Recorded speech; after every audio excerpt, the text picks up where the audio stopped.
Ceci est un livre audio autogénéré par Google. Graveur de mémoire. Michel Lapras, culotte courte et bottes de cheval, c'était comment la guerre? 2011. Béatrice Courraud, non, je n'ai rien oublié. Mes années 60, 2011. Christine Bellesœur, une vie ouvrière. Un demi-siècle de parcours militant, 2011. Jean-René Lalanne, le canard à bascule, 2011. Louis Nice, l'homme qui arrêtait les trains, 2011. Daniel Chine, leur guerre préférée, 2011. Jacques Franck, Achille de Mantes à Sobibor, 2011. Pierre de l'Estrade, La belle névrose, 2011. Adibidinawar Si Mohand, Mémoire d'un enfant de la guerre. Kabylie, Algérie, 1956 à 1962, 2011. Émile Miller, Tous les chemins ne mènent pas à Rome, 2011. Jean-Claude Sussfeld, De clap en clap, Une vie de cinéma, récit, 2010. Claude Croc, Une jeunesse en Haute-Bretagne, 1932 à 1947, 2011. Pierre Maillot, Des nouvelles du cimetière de Saint-Eugène, 2010. Georges Le Breton, Paroles de dialysé, 2010. Sébastien Figliolini, La montagne en partage. De la Pierra Manta à l'Everest, 2010. Jean Pinchon, Mémoire d'un paysan, 1925 à 2009, 2010. Freddy Sarfati, L'entreprise autrement, 2010. Claude Hatton, Rue des Colons, 2010. Jean-Pierre Milan, pilote dans l'aviation civile. Vol à voile et carrière, 2010. Émile Jalley, un franc-comtois à Paris, un berger du Jura devenu universitaire, 2010. André Hennaert, D'un combat à l'autre, 2010. Pierre Vinche, À la gauche du père, 2010. Alain Pierret, De la case africaine à la villa romaine. Un demi-siècle au service de l'État, 2010. À mes enfants et petits-enfants. Rachel. Avant-propos. Ce livre raconte le parcours de 6 enfants juifs, frères et sœurs, qui furent arrêtés à leur domicile à Troyes en Champagne par la police française le 16 juillet 1942 et conduits dans un lieu de rassemblement de tous les juifs, nommé les Eaux Clos. Je suis l'une de ces enfants, et j'ai décidé de raconter notre histoire comme tant d'autres l'ont fait avant moi. Le temps passe, les souvenirs s'estompent peu à peu, néanmoins certains restent gravés à tout jamais. En évoquant tous ces souvenirs si lointains et pourtant tellement présents, ma plume se met à courir sur le papier, poussée par une force surnaturelle que nul ne saurait arrêter. Car il faut savoir que la douleur qui nous habite, les enfants cachés, est un mal enfoui au plus profond de notre être, une blessure difficile à cicatriser qui se rouvre à la moindre occasion. Le traumatisme causé par cette terrible guerre à nul autre pareil est incommensurable, nos cœurs et nos esprits ne peuvent s'apaiser malgré le temps qui passe. Chaque enfant a vécu sa propre histoire mais tous ont été fortement traumatisés. Tous ont éprouvé la peur, l'angoisse et la douleur quand ils furent séparés de leurs parents, seuls êtres à pouvoir les soutenir et les consoler dans les moments les plus difficiles. C'est pourquoi je pense que chaque histoire mérite d'être connue, parce que toutes ont leur importance. De nombreuses années se sont écoulées avant que je ne retourne dans la ville de Troyes, en Champagne où nous avions vécu de 1939 à juillet 1942 et où s'était déroulé ce drame de notre enfance. Au mois de juillet 1997, ma sœur aînée, Suzanne, et moi avons décidé d'y passer un week-end. Arrivés à la gare, nous nous sommes rendus à pied au centre-ville dans l'espoir de reconnaître, chemin faisant, les lieux parcourus autrefois, mais en vain, trop d'années s'étaient écoulées depuis notre départ. Néanmoins, arrivés place de la mairie, des souvenirs enfouis au plus profond de la mémoire de ma sœur ont ressurgi. Elle reconnaissait le quartier où nous avions habité, c'était au 29 place d'Israël, place qui pendant la guerre fut appelée place de l'Hôtel de Ville. Quant à moi, hormis la grande église près de laquelle nous demeurions et la ruelle qui nous en séparait, je ne reconnaissais rien. Je me souvenais cependant qu'à l'époque un grand échafaudage se dressait le long de sa façade, car elle était en cours de restauration. De grosses barres de métal s'entrecroisaient, formant de petites cages, sur lesquelles nous faisions toutes sortes d'acrobaties. Jadis, toutes les maisons se ressemblaient par leur couleur grise et plutôt triste. Aujourd'hui, elles ont retrouvé leur style champenois à colombages, blanc et marron. Nous nous sommes arrêtés, très émus, devant le numéro 29 de la place d'Israël, notre ancienne demeure, et l'avons contemplée sans pouvoir en détacher les yeux, car cette maison pour nous renfermait tant de souvenirs bons et mauvais. Notre vie paisible en famille, puis notre arrestation. À force de fixer les fenêtres de cette maison, j'ai aperçu soudain une silhouette qui se déplaçait derrière les rideaux du premier étage. J'en ai fait aussitôt part à ma sœur qui m'a dit « Allons-y sans tarder, nous avons peut-être une chance de la revoir. » Nous avons emprunté la ruelle tant de fois traversée dans notre enfance. Nous avons cherché le portail gris par lequel nous avions accès à notre appartement. Ce portail n'existait plus.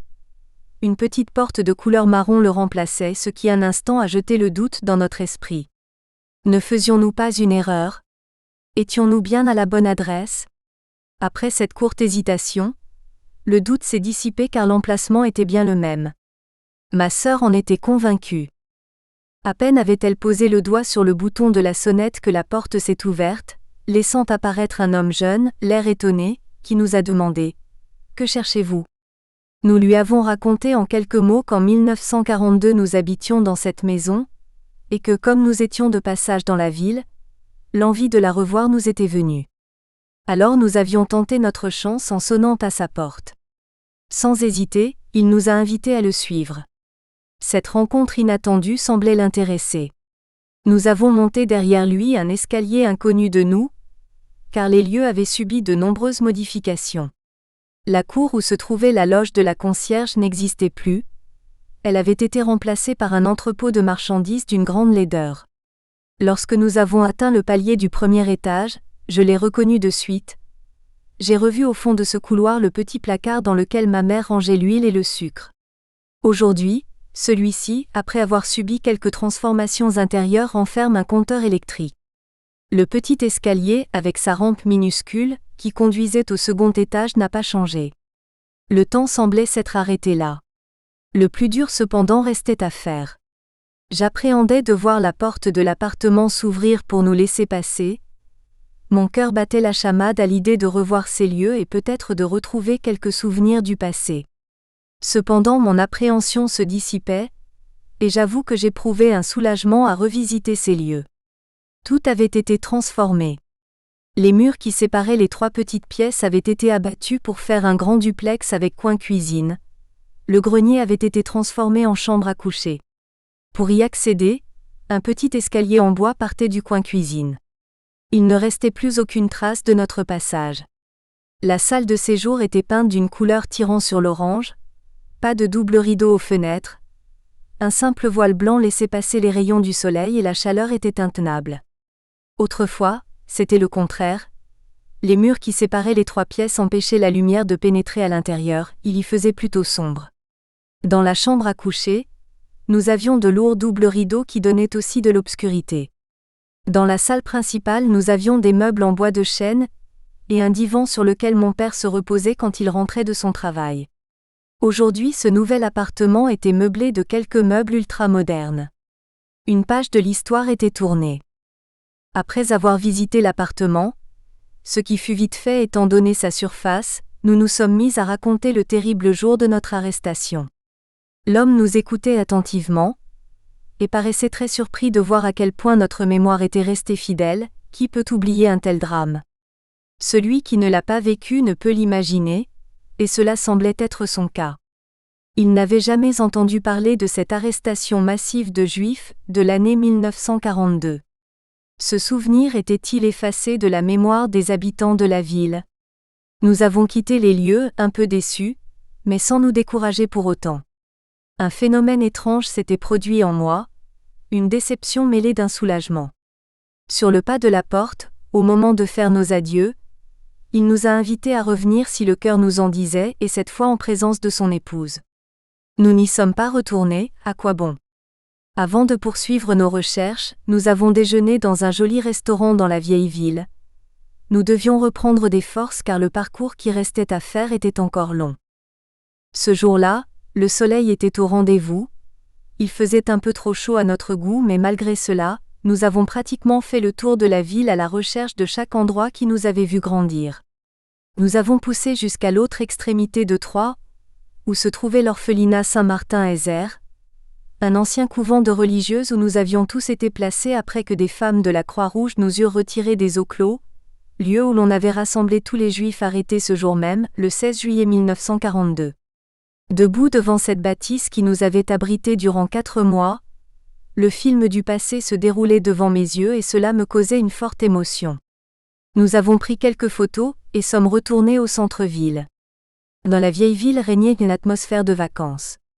Des touristes étaient attablés aux terrasses des cafés et des restaurants, d'autres faisaient du lèche-vitrine. Nous avons suivi le mouvement, bien que nous ne soyons pas venus dans ce but. Nous sommes allés de découverte en découverte, cette vieille ville est vraiment splendide et je n'en avais gardé aucun souvenir. Malgré cette distraction volée au passage, notre esprit était préoccupé par les souvenirs du passé. Nous ne cessions d'en parler avec une certaine amertume car cette période noire que nous avons vécue est indélébile. Peu à peu, les souvenirs refaisaient surface dans la mémoire de ma sœur Suzanne, mon aînée de 3 ans. Elle reconnaissait des quantités d'endroits, par exemple le café que fréquentait notre père, le petit renfoncement devant l'église où il déposait sa bicyclette quand il rentrait de son travail. Tous ces petits détails me touchaient profondément. J'avais le sentiment d'être redevenue la petite fille d'autrefois. Notre week-end touchait à sa fin. En quittant la ville, nous avons fait la promesse d'y revenir très bientôt. En octobre de la même année, nous y étions de retour, non pas à 2 mais à 3, en vue de faire des recherches concernant le parcours de notre mère. Nous avions 3 jours devant nous, ce qui s'avéra trop peu pour notre entreprise.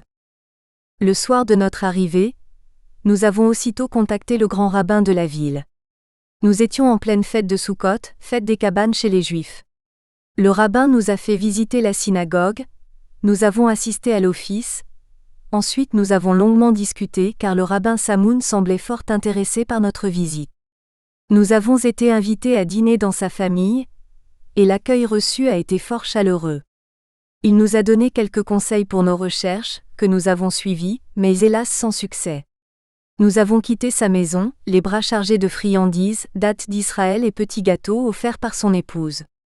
Au cours de notre conversation, nous avons appris que la prison Jules Ferry de Troyes avait également servi à emprisonner des Juifs, dont notre mère, mais ceci nous ne l'avons découvert que bien plus tard.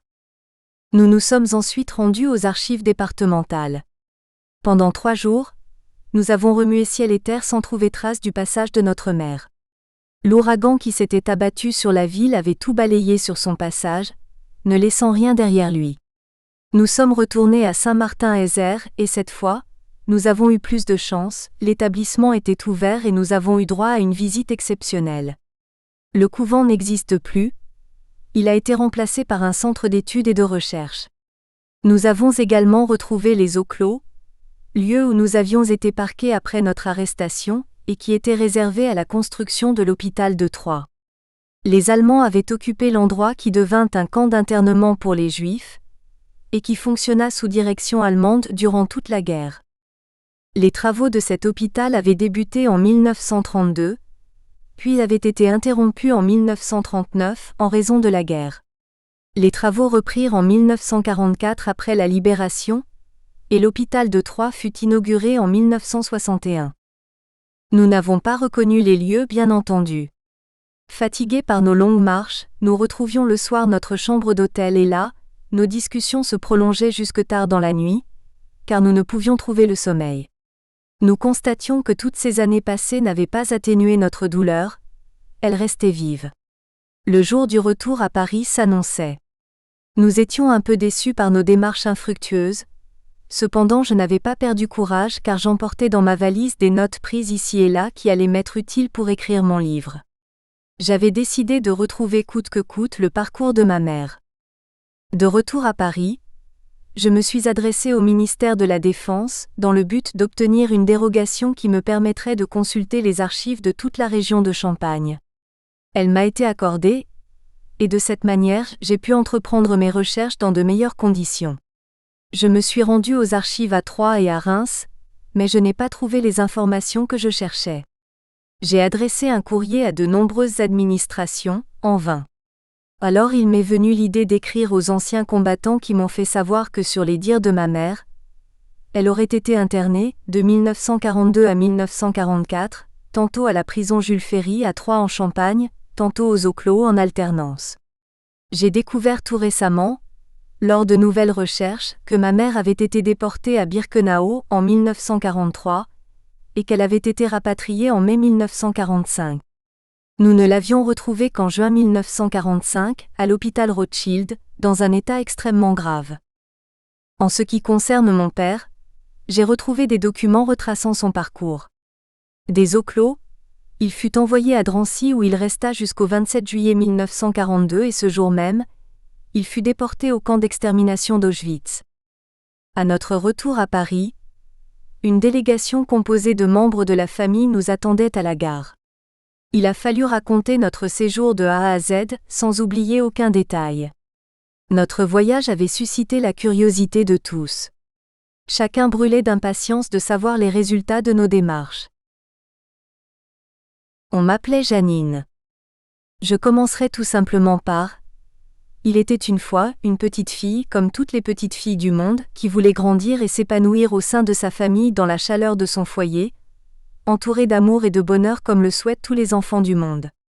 Mais, car il y a un mais, cette petite fille avait commis la faute de naître juive et pour ces enfants-là, des hommes en avaient décidé autrement. Je m'appelle Rachel. Je suis née le 18 octobre 1934 à Paris dans le 10e arrondissement de parents juifs polonais qui avaient émigré en France en 1929 pour fuir l'antisémitisme et la misère.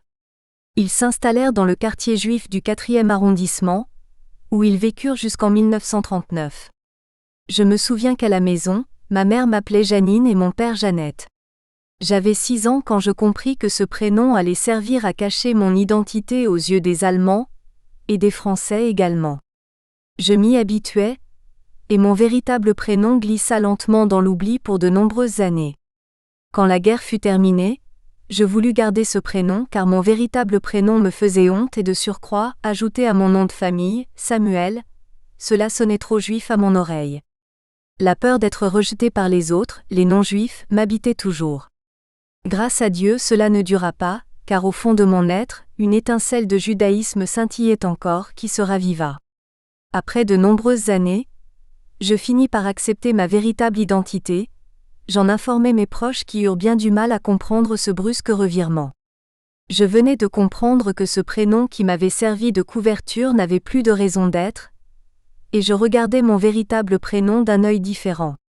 Parmi mes frères et sœurs, 3 ont réussi à s'y faire, quant aux autres, ce prénom, Rachel, leur était devenu si étranger qu'elle continue malgré mon insistance à m'appeler par mon prénom de guerre, Janine. L'une d'elles m'a dit un jour, « Lorsque je prononce Rachel, ce n'est pas toi que je vois. » En 1977, à la mort de ma mère, une voix intérieure me dit, « Tu dois reprendre le flambeau. » J'obéis à cette voix de ma conscience. Je me lançai corps et âme dans l'étude hébraïque tant méprisée dans mon enfance. Je revins également à la langue yiddish. Cette langue qui fut ma langue maternelle et que j'avais oubliée durant les années de guerre. J'avais eu l'occasion de la réapprendre au cours de mes séjours dans les maisons d'enfants de l'AIP, Association israélite pratiquante.